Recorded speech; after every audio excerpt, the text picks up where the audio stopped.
When I returned home for the first time in few months, the house of memories where I grew up was being put up for sale. Since you were the one who said I could do whatever I wanted to do, I did it whatever I wanted to do. If the compensation needs to be paid, then you should be the one who should pay it. It's your own house. This is my revenge because you continuously looked down on me because I was poor. Go to hell. My husband, Ken, and my mother-in-law, Lisa, who grew up poor, sold a house without my permission while I was away and got the money from selling the house. And they deliberately violated the contract and laughed at me, the owner of the house, to pay for the compensation which would occur due to this incident. But they had no idea of the consequences that was going to happen. Their selfish action was trampling on the feelings of not only me, but also to my parents. I'll never forgive them for what they have done. I have to pay because it's my house. You better hurry up and pay. If you say that, then this house is not owned by me. And my husband, Ken, and my mother-in-law, Lisa, is going to hell because of what they did all on their own. I have been married to my husband, Ken, for 10 years. Ken and I have known each other since we were kids and have been together since we were young. We are in what is called a marriage in which I have a significantly higher socioeconomic status compared to Ken. I have lived with my parents, who are business owners, and I have lived comfortably. Ken, on the other hand, grew up in a single-parenthood family and didn't live a well-off life. Nevertheless, my parents and I were attracted to Ken's personality, so we never worried about his background. In fact, I think my parents had always loved him as if he were their own son. My parents decided to move into my father's other house to spend their retirement comfortably, so we are now living together in my parents' house where my parents used to live. This was also my parents' plan to support us as much as possible. We should officially change the ownership for the house's contract soon. After that, the rest is yours to do as you please. You're thinking of moving at some point, right?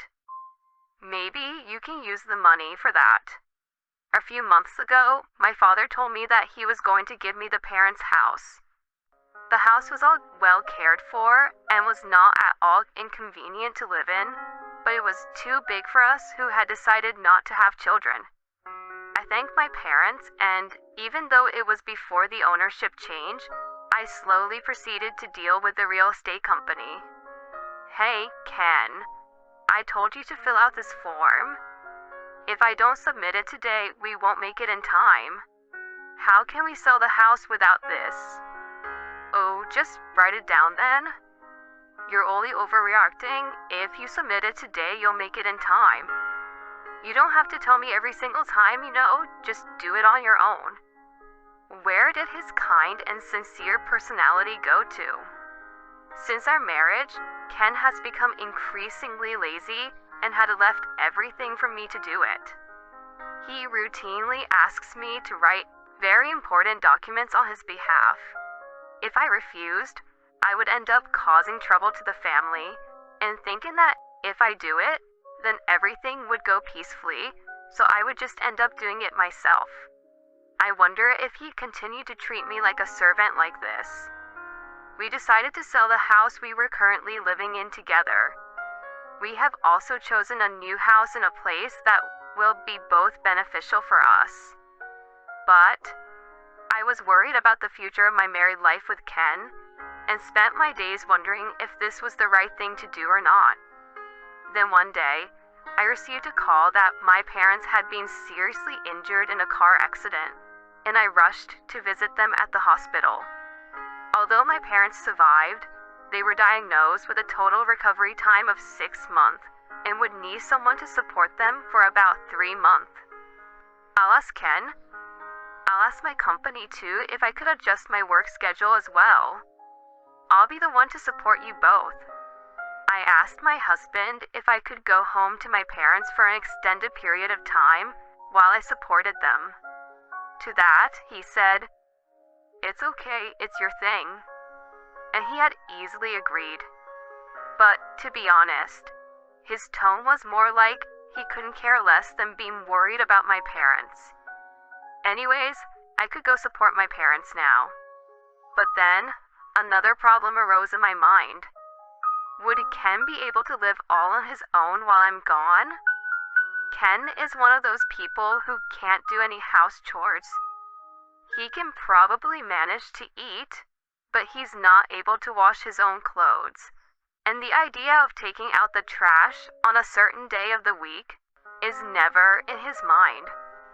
I wouldn't want my house to become a garbage dump. I was a little hesitant, but I explained the situation to my mother-in-law, Lisa, and asked her to support Ken. "Please feel free to use anything and do anything in the house as you like." "Oh my, you're in a lot of trouble, aren't you, Mary? I'm sure your parents have enough money to hire someone to support them.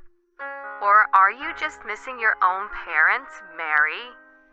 Don't worry, I will take good care of my own son. So don't you worry, you could stay longer than 3 months if you want." Lisa loves Ken very much, and probably sees me as the woman who took her son away from her. I was uncomfortable with the sarcasm that she would say to me whenever we had conversations like this. However, I thanked Lisa while suppressing my annoyed feelings because I knew that she was the only one who I could rely on at the moment. Then, I only got what I needed and headed to where my parents were.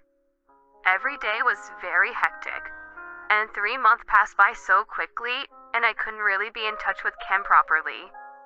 But it was worth it, and my parents were getting better day by day, and once life after the hospitalization had settled down, I was ready to go home.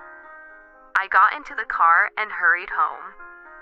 Leaving the natural surroundings of the town behind, I made my way through to the familiar landscape and arrived at home.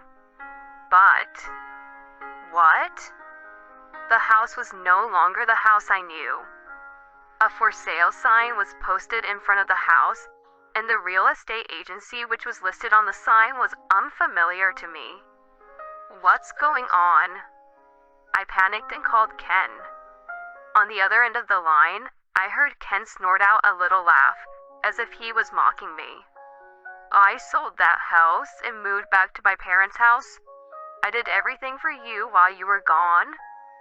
I didn't understand a word my husband said, so I went straight to my in-law's house to have him explain the situation to me.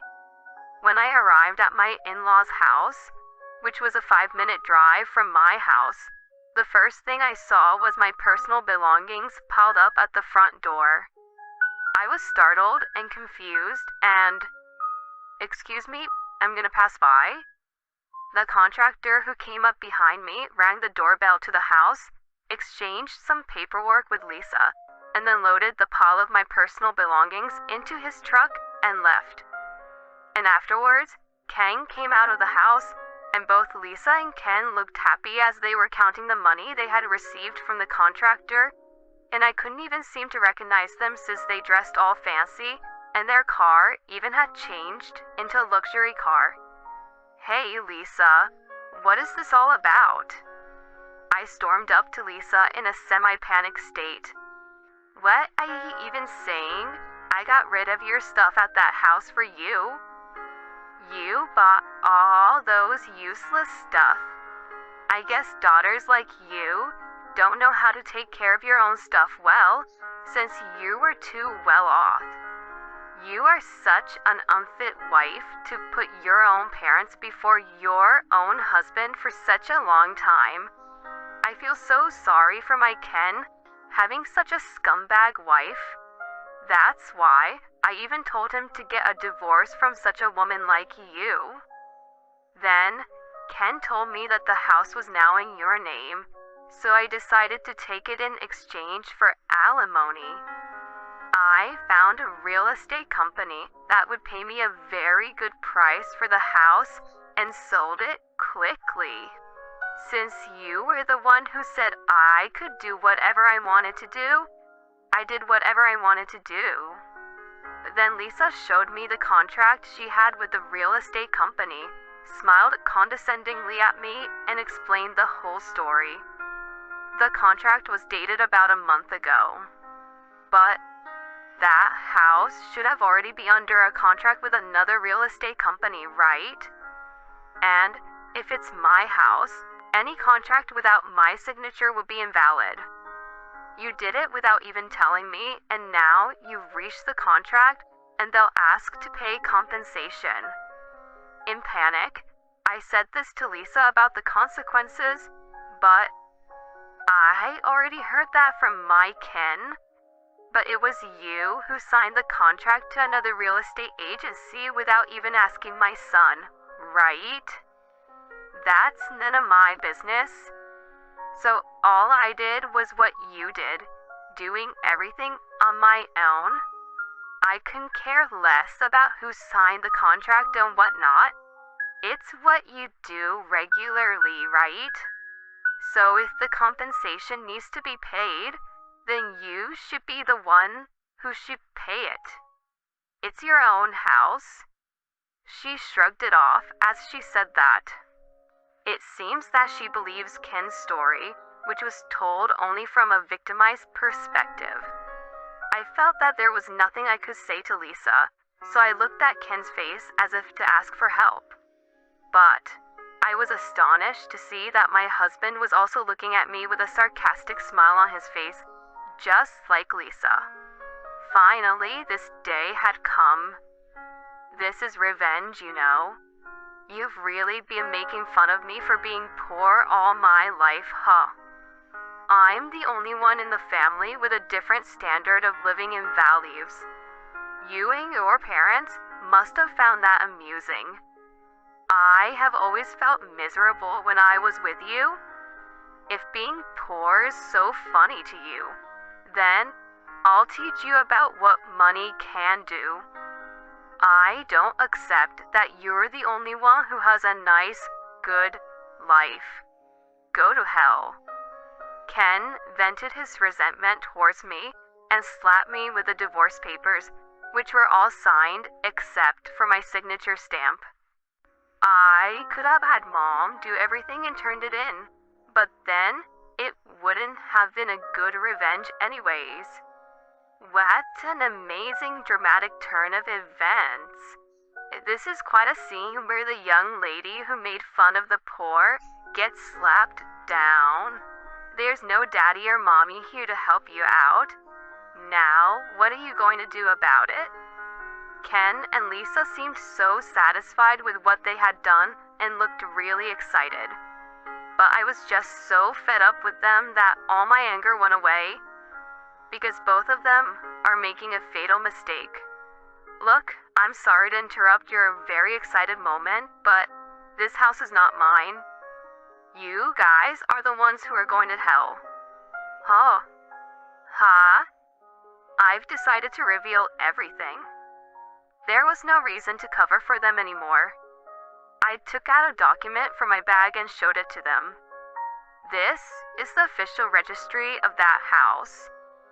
As we talked on the phone the other day, the ownership name has been changed to Ken's name. As you know, with my parents' accident, the process has been delaying. But it changed just a week ago when you both agreed to sell the house. Oh? Oh, I didn't hear anything about this. Of course you didn't. I called you to check it if I should mail it to you, but you didn't even listen to me at all, and just told me to take care of it. You probably don't even remember this, but I double confirmed it with you if it was alright or not. Ken stared at the registry document and looked at me in disbelief. How could it be Ken's? Normally, if I was the parent, I would have given it to my daughter, you know? Lisa was also in shock and rushed to confront me. Well, this is what my parents wanted. My parents had always loved Ken like their own real son. They also respected you, Lisa, as a respectable person. When they decided to give us the house, my parents believed that Ken would always take good care of me and that it would be a way for them to show their appreciation to you, Lisa, who had worked so hard to raise such a fine husband. And yet, you not only betrayed me, but you also trampled on my parents' genuine feelings. Ken and Lisa turned pale as they learned of my parents' true feelings.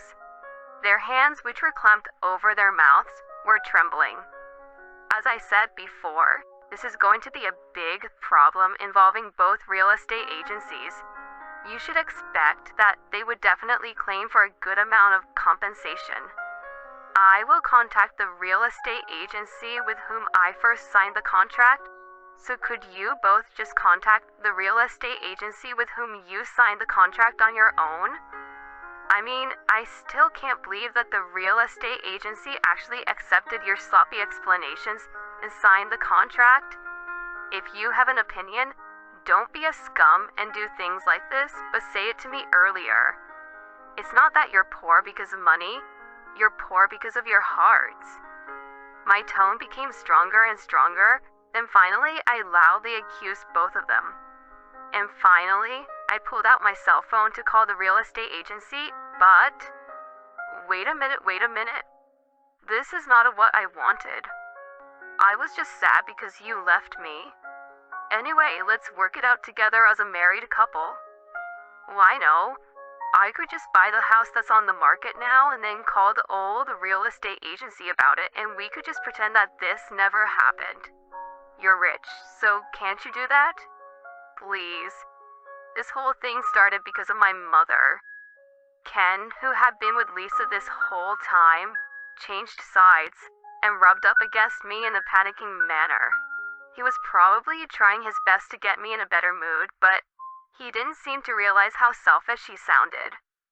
Hey, Ken. Are you betraying me now? I made all the arrangements for you. I can't believe that you'd abandon your own mother and putting your wife first. What a hurtless son. Oh, from what you said previously, it's scum to put parents first, right, Lisa? Then you're lucky that Ken is not a scum, aren't you? You should be saying that he's a fine son. Lisa seemed indignant at her own son's betrayal, but her own comment that she may previously bit her back, and she was unable to say anything anymore. That's right. You're the most important person to me right now, Mary. I'm going to change my attitude once again and do my very best. So, don't get me wrong. No one said anything about forgiving you. Seeing that I had gotten Lisa to quiet down, Ken happily took my hand, but I briskly brushed his hand away and glared at him coldly. I was already fed up with your laziness to begin with. Besides, when things like this go wrong, you tend to blame other people, huh? And you leave people to take care of your own problems, huh? How can I even trust you to change your attitude? Let me say it clearly. I'm not your secretary or your servant. If you are an adult, you should at least take responsibility for your own actions. You will pay for this for the rest of your life. You and Lisa, both of you. With that, I snatched the divorce papers from Ken's hand, stamped my signature on the spot, and left the two of them who were both in a shock. After that, despite some troubles, the divorce from my ex-husband was successfully finalized. Ken and Lisa sued my family, claiming that they had just been cheated by my parents and that our family was responsible for compensation, but of course, they lost. As expected, they are now being held liable for compensation by both the real estate agencies, and I am told that they would have to pay a significant amount of money because of their malicious actions. On top of that, they seem to blame each other for each other's fault. And from this, it looks like that they will be at rock bottom for a long time. As for me, The company had arranged for me to continue working remotely so that I could support my parents. So, I'm going back to my parents' place and continuing to support them while I work. Honey, your bath is ready. Thank you. I'll wash the dishes so you get in the bath first today. You must be tired after your rehab session. Well, then you should get in, Mary. I'll get in later. I also want to clean the bathtub after anyways, so you should get in and relax in the bath, Mom.